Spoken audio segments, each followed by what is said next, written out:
Farmers today are facing rising costs, volatile markets, and extreme weather. The Better Way to Farm podcast digs into strategies to help you take control of farm inputs and maximize profit so your farm can thrive for generations. Remember to take advantage of our free resources at abetterwaytofarm.com. Now, from America's Heartland, here's your host. Hello, and thanks for tuning in to today's episode. I'm super excited about what we have to share. I'm Rod with A Better Way to Farm, where we increase yields and improve profits. And guys, I'm excited to get to come to you today with a guest that we have. It's a good friend of ours who we've been working with for several years. And we're going to just talk a little bit about their operation, and hopefully you'll be able to relate to what they do and see some things that you can maybe implement into what you're doing. So this individual reached out to us several years back. I've had the pleasure to work with him, and it's been a real honor to get to know him and his dad. And I'd like to welcome my good friend Mike from Minnesota. So Mike, thanks for taking time being on the call. No problem. Thanks for having me. I appreciate it. So I guess that you and I were having the same experience today. We both came in from mowing hay about the same time. Yeah, it's getting to be that time of year, and with the rain we've got, I guess you got to take advantage of every window you get. So yeah, we finally got into the second cutting here, and it's doing pretty good. How about you guys? Yeah, pretty good. Yeah, it's been a pretty good year.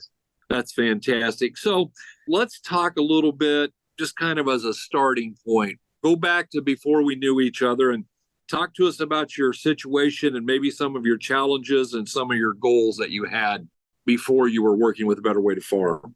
So before I was working with A Better Way to Farm, our goals were to increase yield, and we had seen they had done a pretty good job of it on our corn, but we had not done the beans had stayed very stagnant. In fact, like some years they were less than years in the past. So I tried reaching out to the local people I deal with, and they pretty much told me, beans are a secondary crop. You don't really look for a huge yield off them. You just get what you can, and then it improves the yield on the corn the next year.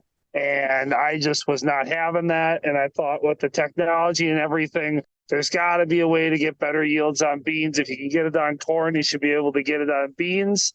And that's when I saw some of Rod's A Better Way to Farm's podcasts, and what he said made a lot of sense to me. It's what I've been thinking for years. So I reached out to him because for us, you can't farm today on 30 to 40, even 50 bushel beans. You can't make that goal. No, absolutely. And it's funny because I think my bankers, like most of the bankers, and my banker says I can't grow any secondary crops. They all got to be primary. You know what I'm saying?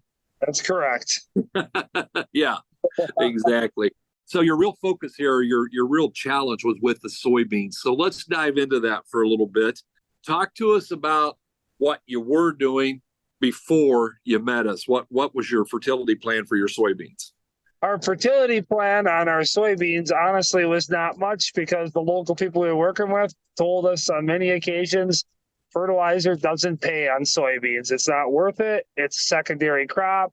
You just try and pick the hybrids you can. You can mess with population a little bit, and pretty much what you get is kind of what you get. If you get 50 bushel beans, that's just about what everyone else is getting.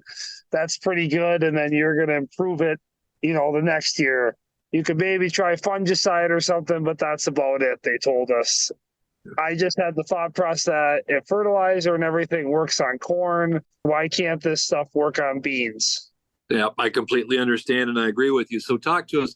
What did you do the first year different on your soybeans? What was different about, that very first year when you went with us? What things did you do to help them? Well, the first year we went with them, we kind of just dove right in, because honestly, I was so sick of this. It made a lot of sense to me, and I was willing to give it a try. So the first year we did starter fertilizer on the beans. We tried mixing a little micros with them, and then we did a little bit of foliar feeding. And we went from drilled to rows, which we just did that so we could get the starter on better. I don't foresee a big deal in that, but we went basically the first year we did starter and then some micros on foliar feed. Sweet. All right. And what kind of results did you get? Did you see an increase that very first year? Saw an immediate increase the first year. We went from getting 40 to 50 bushel beans to 50 to really 60 bushel beans is what we went to, just about averaging 60 bushel beans. Nice. In years past, you're lucky to get maybe half of one field, or if you're lucky, a field that'll make 60 bushel beans. And we were averaging on the whole thing. So it's something we had never seen. Well, I appreciate that, Mike. What year did you start with us? I don't remember. Well, this will be my 4th year. Yeah, so I believe we started in, what would that be, 2021. Right. Beautiful. Okay.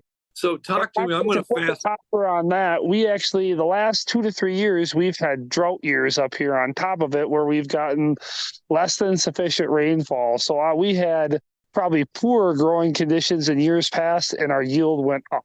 So you've continued to increase your yield every year. Every year. And then after seeing the results of the first year, we were pretty much all in. We should have done it right away, but we kind of wanted to see what we were getting first. We did a full soil sampling, and I did some tissue testing, and we really honed in on the micros we needed. And then the next year, I did 2 passes of foliar feeding on the beans with micros and micros in the starter. Beautiful. So last year, 23, had a drought, pretty tough growing conditions, and yet you had a pretty good crop. What'd your beans make last year, Mike? Last year, we made between 60 and 70 bushel beans, and actually we had a couple of our fields went 70 bushels on average, which in a drought, we couldn't get that on good years. And on a drought year, we were getting over 70 bushel beans. So I could say in the course of a couple of years, for sure to say we did a 15 to 20 bushel increase on our beans. Wow, that's pretty significant. Need to address the deal. The next question that comes up then is, of course, well, did you spend an extra $400 to get that 15 bushel? How did the cost compare? Did you raise your cost a bunch, or how did that work out for you? I mean, it would be more shifting cost is what we did, especially on the corn, because we went away from fall apps and we went more to doing everything in the furrow. So honestly, when we figured out our cost on corn, it actually went down a little bit considering what we were spending to what we're spending now. On beans, I suppose we put starter on before and we never were before. So our cost went up a little bit on them, but we kind of figured it out. In 5 bushel or so, we would have easily paid for everything, and we got 15 to 20 bushel gain. So, I mean, we were so far in the positive on that. That's fantastic. Congratulations. It's interesting because one of the things that we talk about, that we tout, is the fact that we do make crops more drought tolerant. I think you're a shining example of that, and you had the advantage of 23, which was your hard drought. You already had 2 years experience with us, and we find this cumulative. The longer you're with us working the program, the more drought resistant you become. I think you're living proof of that. Talk to us about this year. What's your bean crop looking like this year, Mike? Well, this year we've actually had a pretty good rainfall. We've been very blessed up here, and I mean the beans right now we're looking at. I just had a guy come out and look at them, and he said, I mean, he thinks the ones I'm looking at here, we could be looking at at least 80 bushel beans. So. And this year I took it a step further and I did a little more feeding with the beans. I did a little foliar feeding of I did some compass and stuff with it and added a couple more things to it to try and boost it up. It's the best bean field I've ever seen look. So. Well, that's awesome. I think one of the things I like about our system is that you don't have to go crazy and spend a fortune. You can start in, get comfortable with it, learn how to do it, and kind of grow with it. Simultaneously, talk to us about your corn yields. What have they done along this same time frame? Usually in drought years, our corn yields are doing in drought years as much, if not a little more, than they were doing in rain years. So we were getting before, about that, 200 to 220 mark, and we were getting 220 to 250 in drought years. So I can only imagine what it's going to be now. And a year we've gotten rainfall. And I will say the nice thing about this is when I started this program, I talked to Rod, I talked to people on his team. They didn't pressure us to do everything. They just told us you can try what works for you. And that's kind of what we did in the beginning because we weren't set up for it all.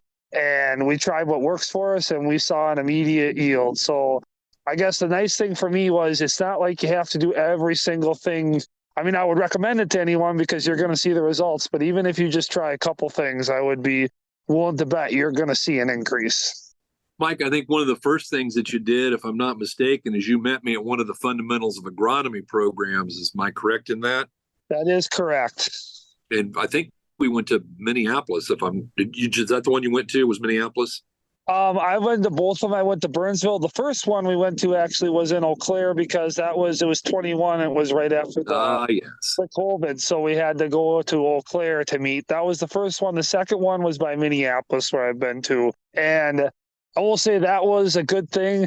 There was things there that we kind of talked about, but I mean, I really got, for example, we started on the corn. There was some things with the Amplify was the big one that we weren't really doing. We went to the fundamentals. I heard everyone talk about it, and that's been kind of a game changer for us because we're in some rolly clay soils where it can be hard for emergence. And I mean, it's made a huge difference on that and on dry down. Nice.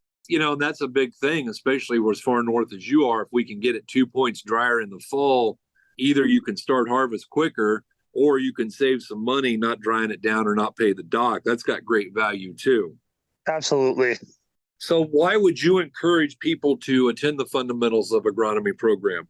I mean, I would encourage anyone to do it because it'll really open. I mean, to us, we knew crops, but it'll open your eyes to kind of a whole new way of looking at it. And also there's some things, even if everything doesn't tailor fit anyone's program, I think there's so many things you can do there that are beneficial. And for us, like the Amplify D for us was a big one. We would always try and buy seed that had the best emergence, and for us, like emergence was a big deal. Well, we went there and talked about the Amplify D. So, I would just say it's a real opener for anyone if you got any issues with your crop. It tackles all different kinds of things. And it's kind of in a way, a new way of looking at how to raise crops.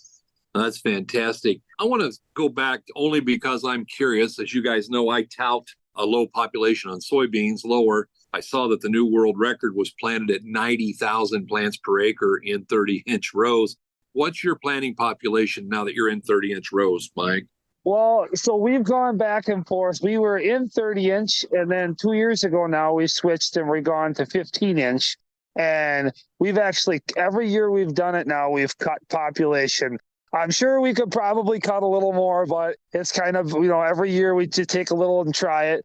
When we started on 30, we were doing 180 when we were doing drilled. We went down to 150 in 30-inch.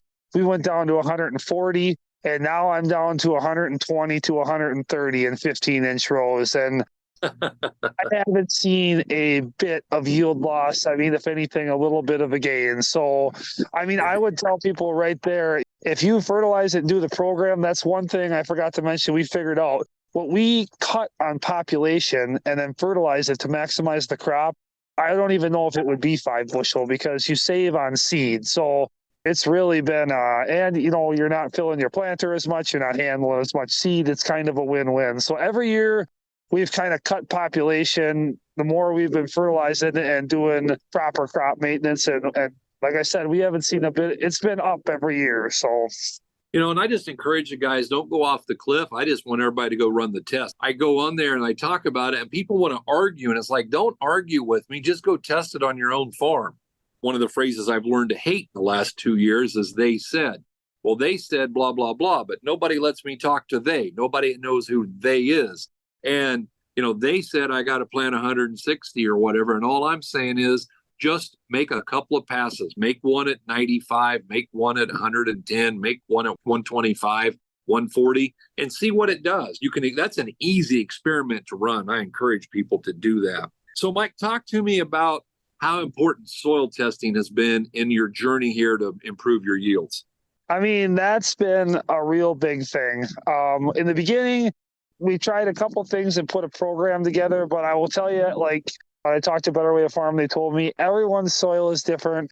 As Rod's told me many times, there's no silver bullet, there's no one size fits all. The more you put into it, the more you're going to get out of it. So for us, we soil sampled. We found that certain fields we have need more micros than other fields, different soil types. And it's really been a good deal for us to hone in on what the crop actually needs. not even so much for yield. I mean, that's a big thing, but then you're not putting nutrients where they don't need to go. You're just giving it what it needs. I mean, it's a cost savings to soil sample because you know exactly what it needs and exactly what it doesn't need. So I would say soil sampling, and even for me, tissue testing has been a big deal. If I see a field or something I don't like, I go get tissue samples, send it to Midwest Labs. They're awesome to deal with. I mean, it really helps you hone in on what, you know, depending on the soil types and what your crop really needs farm to farm. No, absolutely. And one of the things that makes you more drought resistant is that using the right micros. Now, let's talk about that for a second, because it's like some people get nervous about, well, I don't know what micros to put on, but Mike, talk to us. You get your soil test back. Do you have to guess at what micros you need, or how simple is it to figure out what you should do? It's about as simple as you can get. I mean, when I started this, we were a little bit apprehensive about it, but honestly, when you deal with Midwest Labs, they lay it all out. They go by field.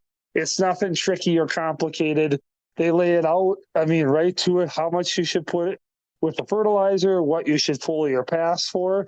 And I mean, if you can't get it all, I mean, you just do the best you can, but they lay it out very easy and straightforward. Absolutely. Talk to me about your foliar pass. Do you do your first foliar feed at V3 to V5? Is that when you're going after that the first time? That's one of the things we kind of honed in on is, you know, like I said, if you can't do everything the first year, we couldn't either. It's a process. It took us a couple of years. We kind of switched our chemical program in a way where we could get it on. So we're putting it on V3, V5, and then I'm also doing some foliar with the fungicide as well. Nice. Okay. I appreciate that. That's fantastic. It is amazing. Let's talk a little bit about that foliar feeding. Had you done foliar feeding before you met us? I had not. We had, honest with me, with corn or beans, we hadn't done anything, especially not with beans, because as I said, you know, you just got told, you just throw the beans out there and what you get's what you get. I mean, the best thing you can do is varieties and maybe a little fungicide. So we had never done it. And that's one thing I saw an immediate result on was when we foliar fed.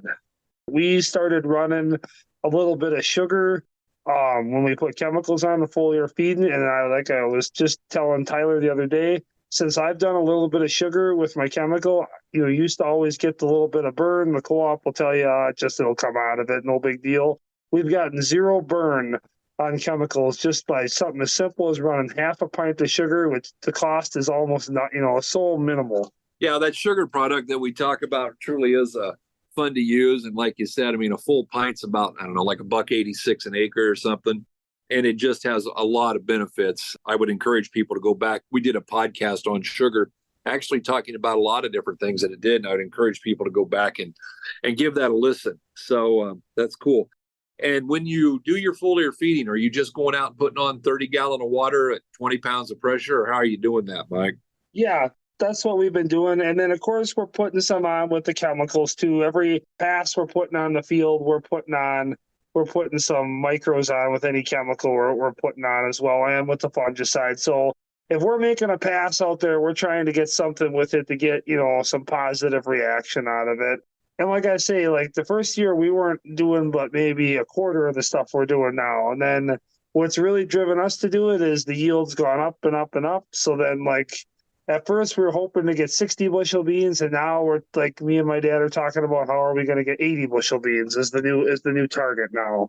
That's a lot more fun, isn't it? It is a lot more. It's a lot. We can actually go on a bean field and not think of it as a secondary. I'm like, I hope I get 50, and actually look at it like a cornfield where you're shooting for high yield. It's a lot more enjoyable combine in the field. I love that. That's fantastic. So as you go off in here, what do you see yourself doing anything different next year? What are you going to add to your operation? Yeah, I see we're really trying to focus in on getting a system down to really hone in on the foliar feeding with fertilizer, because I've talked to Rod, I've talked to Kayla, Tyler, and they've all told me, you know, I've asked them, well, how are we going to get to the next level? And really, for us, that's foliar feeding with fertilizer. And it's just getting a system down to get it on at the right time on our crops. The big thing we found on this is where we've got more yield is you don't just take something and throw it out there, which I will say everyone at Better Way to Farm told me you don't do that. You know, they never sell me something and just tell me to throw it out there and see what happens. If you do the soil sample and do the tissue sample and get it on at the right rate at the right time, That's where we've seen our best results. So for us, it's just been getting a system together with timing and equipment to get it the right amount on at the right time.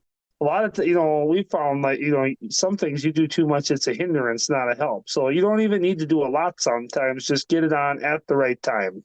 Absolutely. And foliar feeding deal, if you're just foliar feeding the fertilizer and micros, now obviously if you put something in with your chemicals, I get that. We piggyback, especially micronutrients there, boron and manganese in particular. But as we start looking at doing the foliar feeding, then that higher pressure becomes important in that lower volume of product. We want to atomize that. And so I know as you're moving forward, you're going to take steps to get up to that 65, 70, 75 pounds of pressure here and take care of that.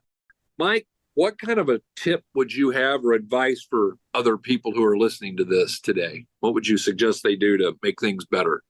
I would encourage them to just go to a training, listen to what you guys are talking about, look at the results. And the big thing I can try and stress to people, and it's really hard, don't listen to people who are going to tell you it can't be done that way. You have to do it the way it's always been done. That's the only way it'll work.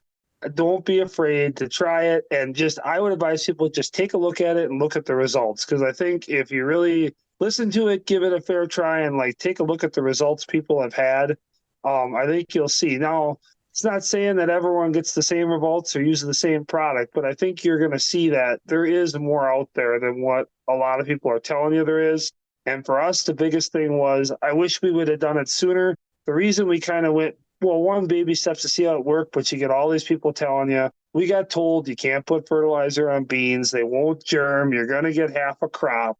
We got all these stories from everybody. It's the exact opposite. And I wish I would have, in some ways, listened to Rod and these guys more, but I just tell people, just go to the agronomy training. You don't even have to necessarily listen to Rod and Tyler. Just look at the results. Look at what these people are doing.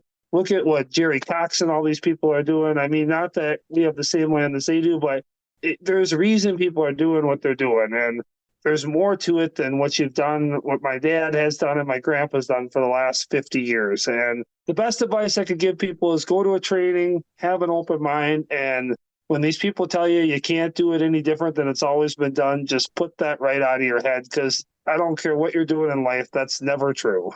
Amen. Ain't that the truth? I read a deal the other day again. It said they never build any statues of critics. I know you work particularly close with Kayla. She's the one who is your first front line to go to, and then myself. I know you talked to Tyler. But tell me this, what do you like about working with the team here at A Better Way to Farm? I guess one of the biggest things I liked as soon as I worked with A Better Way to Farm is they didn't pressure you and tell you have to do this, you have to do that. This is the only way it's going to work. They'll listen to what you have to work with, and they'll tell you what they think would work. They just encourage you, hey, just, take a look at everything. They're very knowledgeable. They're very good to work with. And they don't, some places they'll tell you, well, everyone's doing this. You just have to do this. You have to do that. They'll tell you, you don't have to do anything. Just, this is what we have. We think this would work well for you. Just like you said, try it. Try a little bit here or there. And just the service, the knowledgeable, friendly, and you don't feel like someone working on commission where you're just getting pressured to buy something so they can meet their quota on it. Well, I mean, we could go to that plan. If it would help you, we could raise your quota and do a little bit more, but that's not how we do business, as you well know. So I guess, Mike, you and I have a very unique set of stories around some billing procedures for other companies, but we'll do those another day. Suffice it to say, they're quite interesting. Mike, any closing comments here? I'll wrap this up. I know you've worked hard all day and you'd like to take a shower and take a nap. Yeah, get ready for another day of it. I guess the thing I would tell people in closing is, if you're not happy with your yield and you want something more out of it, I would tell you there is more you can do, regardless of what people tell you. If you want something more out of your crop, I'll say it's not a one size fits all. I mean, you get out of it what you put into it. But if you're looking to put something more into raising a crop and you really want the yield, I will be suffice to say, I don't care what your land is or where you are, you can get more out of it than you're getting if you're willing to put a little more into it. And I would encourage people, just go to a training, listen to what they're talking about. And I think you'll see there's more to be had than just the same old way. Absolutely. Well, Mike, I appreciate you tuning in. I look forward to seeing you here at an event sometime this winter and getting a chance to talk in person. To my listeners, thank you for listening. We appreciate you guys very much. And as always, we hope you are having a better day. You're listening on the Verbal Crowd Network. Find more great shows at verbalcrowd.com.